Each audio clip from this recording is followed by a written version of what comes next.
You heard our conversation yesterday, right? My eldest son and his wife are coming back home for the birth of their child. So I need you to move your stuff out to the yard. Excuse me? You can't have kids anyway. You don't help with my son's work, so the least you could do is make some room. But I'm paying $20,000 in rent. This is getting too tiring to deal with. I live with my mother-in-law, but now she wants me out of the house because my brother-in-law and his wife are returning. My mother-in-law, brother-in-law, his wife, and my husband. This house is full of problems. I've been trying to keep things running smoothly, but it's becoming a hassle to think about it all. I'm done thinking. Okay, I'll leave, but I can't just put my belongings in the yard. I'll come back later to pick them up. You're leaving? Thank you, that's a big help, my mother-in-law said, ignoring my pleas. I started packing my things and left the house.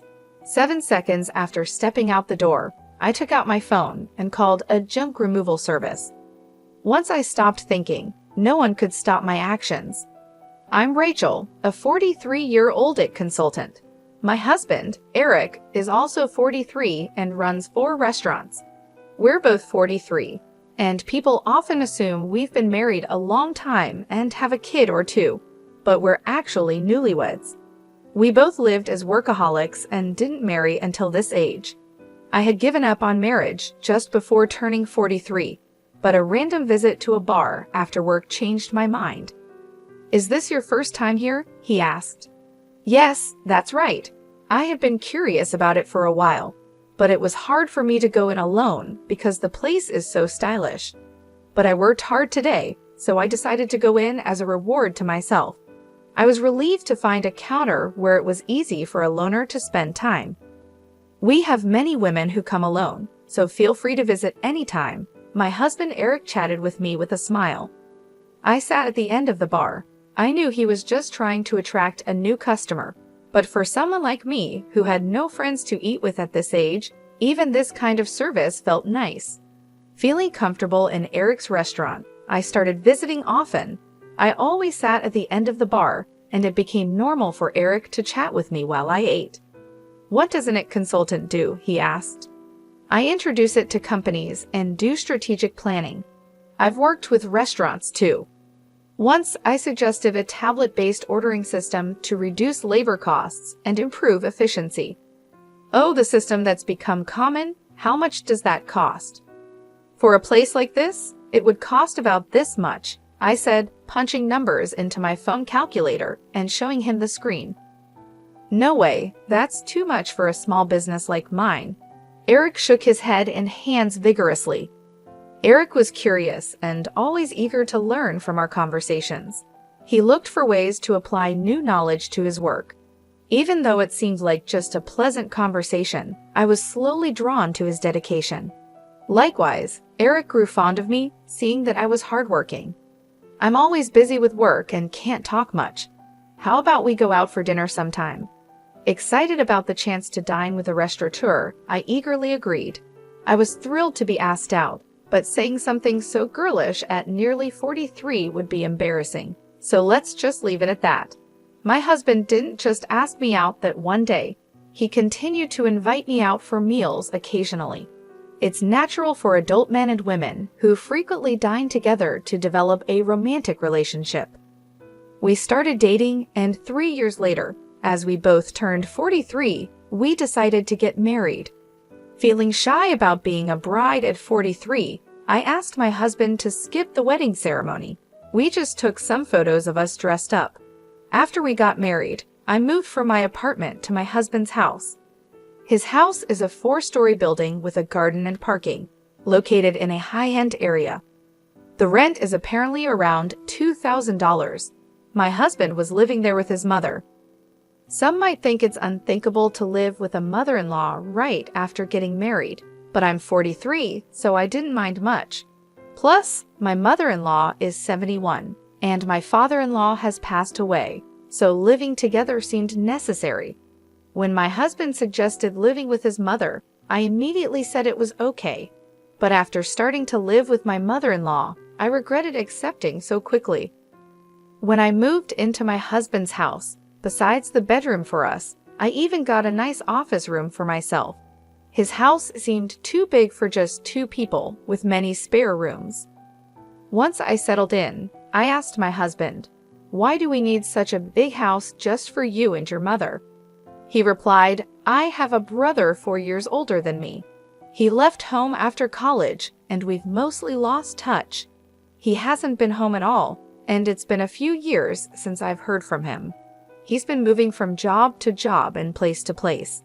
He's the kind of man who might get into trouble and come back to me and Mom.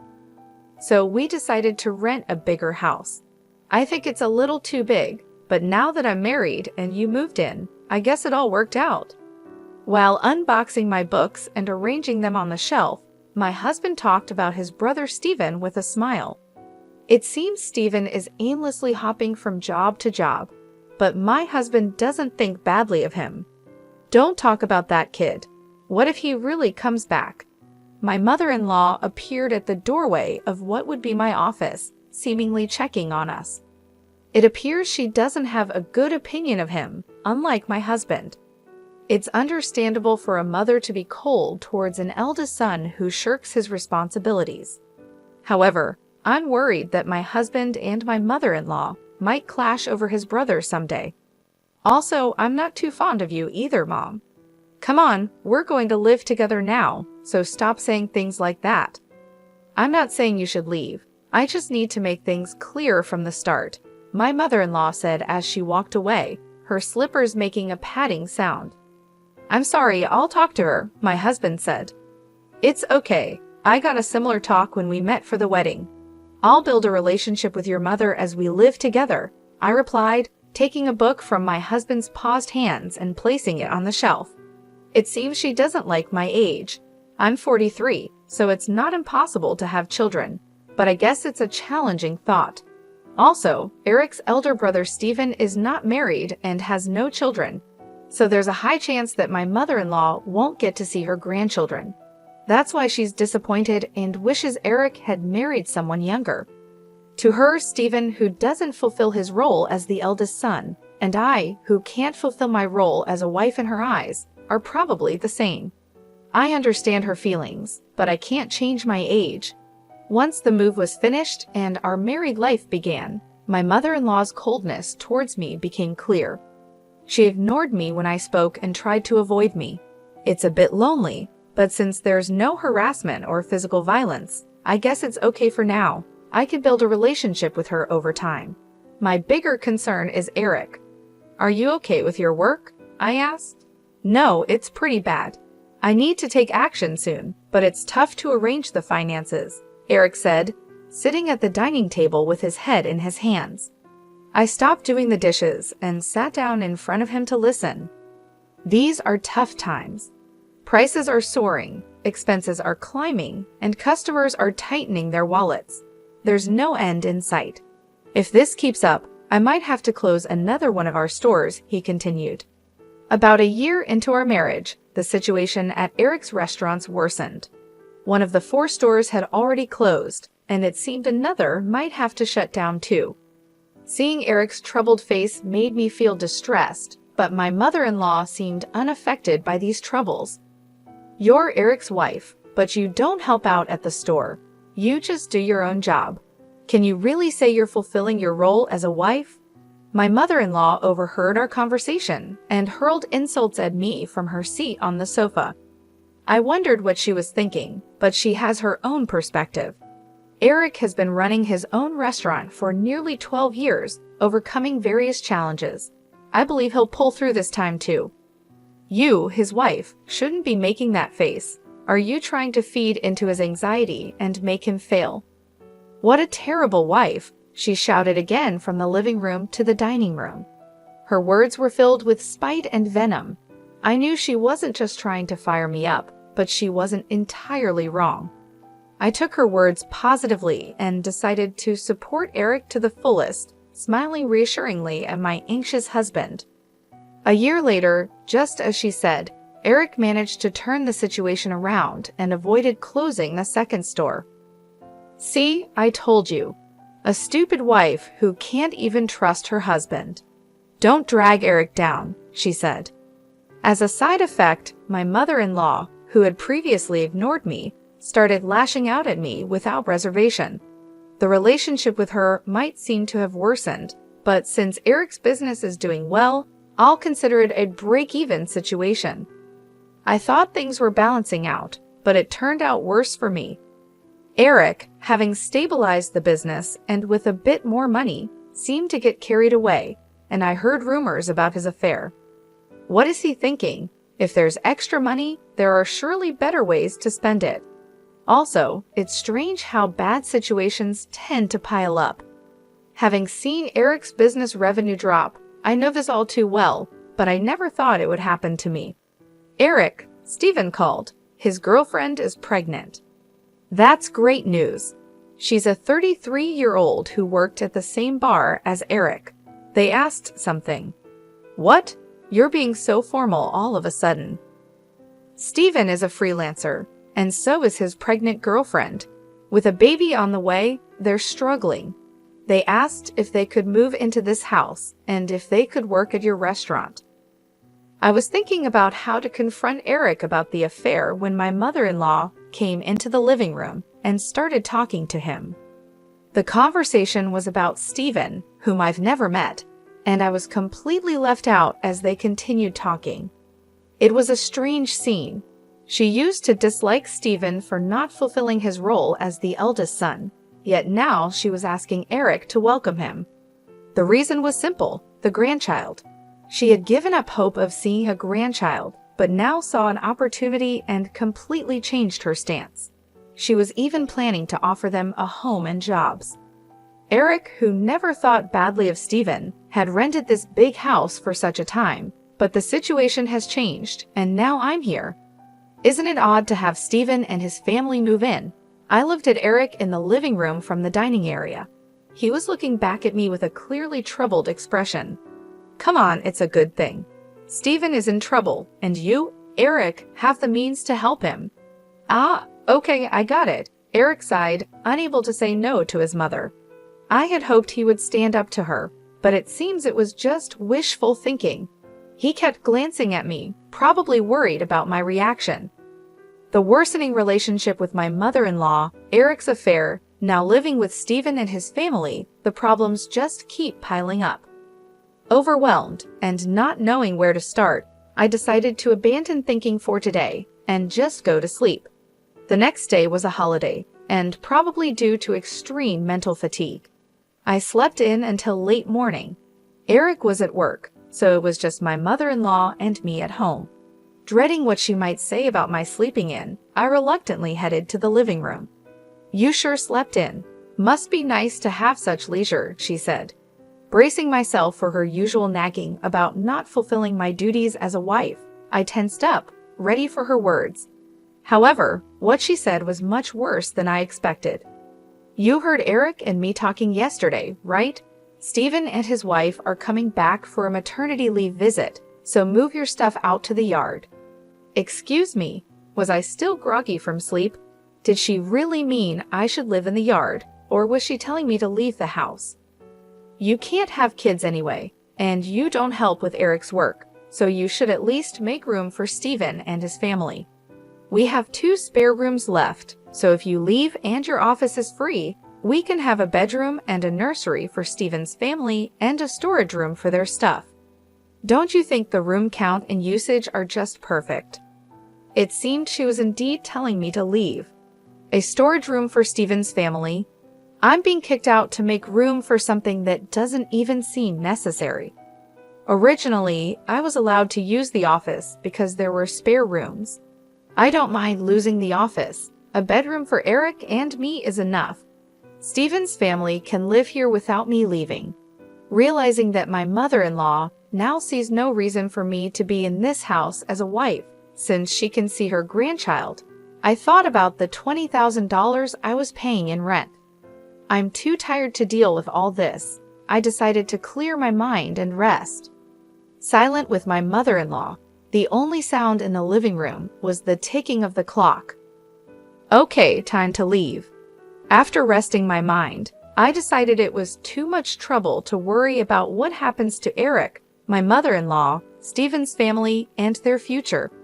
I chose to leave the house. Understood. I'll leave.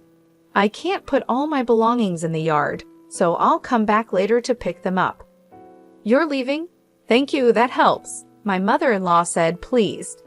Ignoring her, I started packing my things and left the house. 7 seconds after stepping out the door, I took out my phone and called a junk removal service. My decision made after stopping my overthinking couldn't be stopped by anyone. Let them all regret this choice later. I left the house. I decided to stay at a hotel for a while.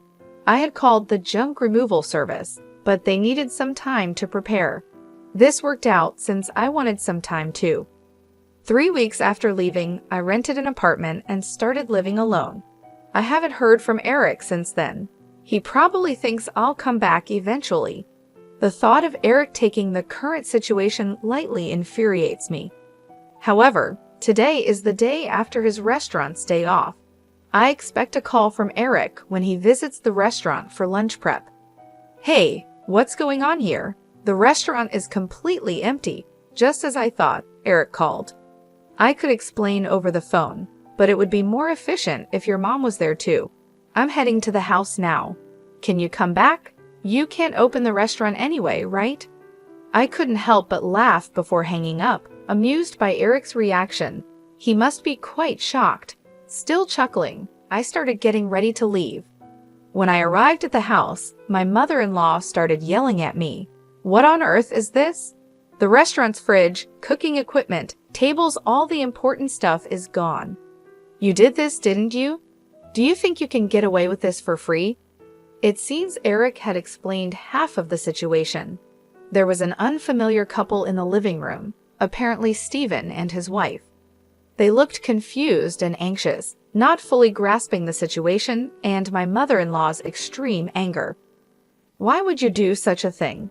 The restaurant can't operate now, my mother-in-law screamed. It's my restaurant, so there shouldn't be a problem with me starting the closing process or having the items I bought disposed of by a junk removal service, right? I replied. Huh? Your restaurant? What are you talking about? My mother-in-law asked.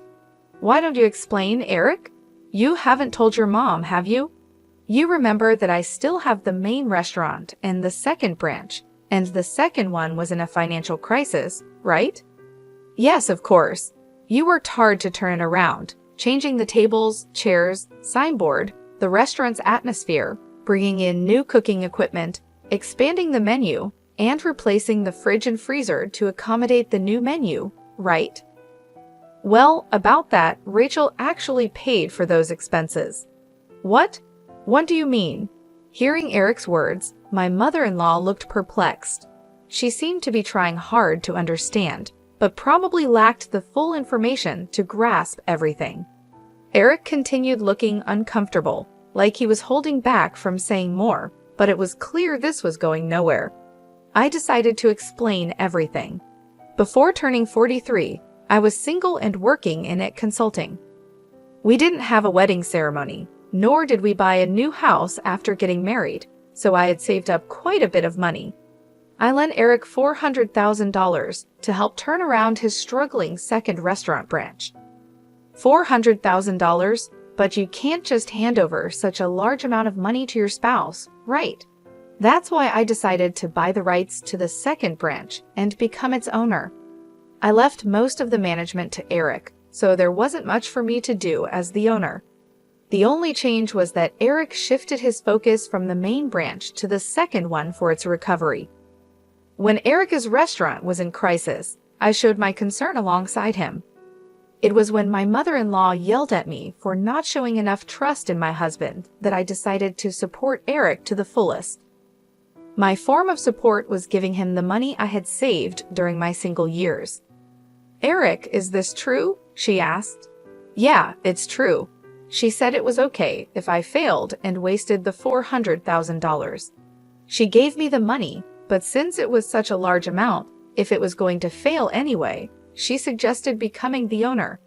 The plan was to pay back the borrowed $400,000 from the restaurant's earnings, but it was simpler for Rachel to become the owner and have the restaurant's income go directly to her.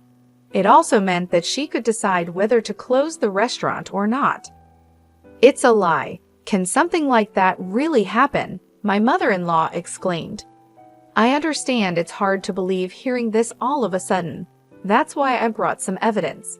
I spread documents like the business license, transfer of rights agreement, and lease agreement on the table, proving that I was the owner of the restaurant. My mother-in-law's face turned red as she confirmed my name on those documents. Why didn't you say anything about this? You always talked about how you believed in Eric and how the restaurant was recovering, right? Even before we got married, you always encouraged Eric like that. He felt pressured by your words, but tried to live up to your expectations, not wanting to disappoint you as the head of the household. You're pretty cold to people like me and Steven who don't fulfill their roles, right? That's why Eric couldn't tell you he borrowed a large sum of money from me. He could have just told me, she protested. That's why Eric couldn't speak his mind, because she gets upset easily.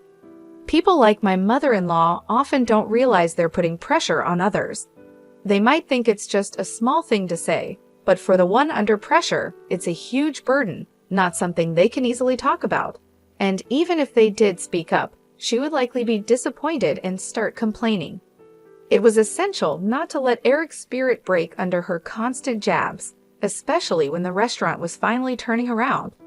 That's why I kept quiet too. But I really wished she had refused when Steven and his family were coming back.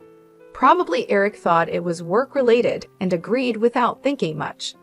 Mom, Rachel, I'm sorry. This situation is my fault for not being decisive enough. If I had managed the restaurant well from the start, Rachel wouldn't have had to lend her money. And if I wasn't so weak, I could have told you the truth. If Rachel decides to close the restaurant, then that's it. But what about the part-time workers? My mother-in-law asked. Don't worry. In the past 3 weeks, I've already informed everyone about closing the restaurant, and they all understood. For those interested, I've arranged part-time work at other restaurants through my IT consulting contacts. That's a relief. That was my only concern. So everyone was in on this, Rachel showing me an empty restaurant as a surprise, and everyone keeping the closure from me? Eric, I'm sorry too. I've been pressuring you. And Rachel, I'm sorry for everything up to now. I won't tell you to leave again. My mother-in-law apologized, and it seemed as if everything was resolving nicely. But that's a misunderstanding. I'm far from being satisfied, and the discussion is far from over. Let's settle this matter next. What's this? And divorce papers. When I placed the divorce papers on the table, Eric picked them up in shock. What does this mean? Why a divorce? This is supposed to be a reconciliation, right? Don't just assume we've reconciled.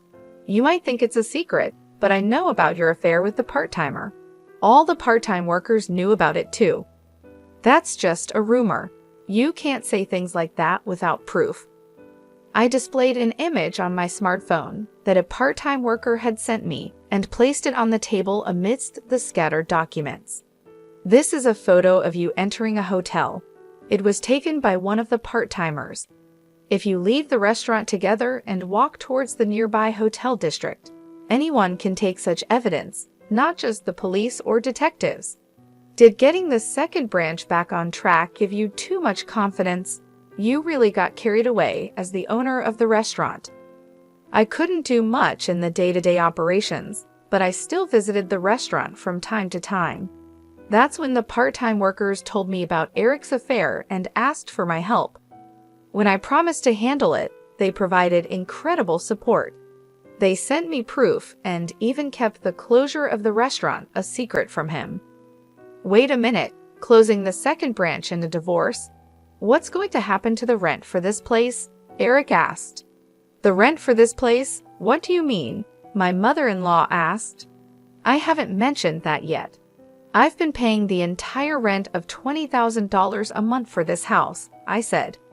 Is that also true? She asked Eric. It's true. When the restaurant's revenue started falling, Rachel started paying half of it. But as revenue continued to drop, the amount she had to cover increased. Eventually, she ended up paying it all. $20,000 a month is the same as my salary, so I paid all the rent, and Eric covered other living expenses like food and utilities. So if Eric gets divorced and only has the main restaurant left, obviously living here won't be an option anymore. Eric and my mother-in-law seemed deflated after hearing my words. They slumped as if they had exhausted themselves in a boxing match.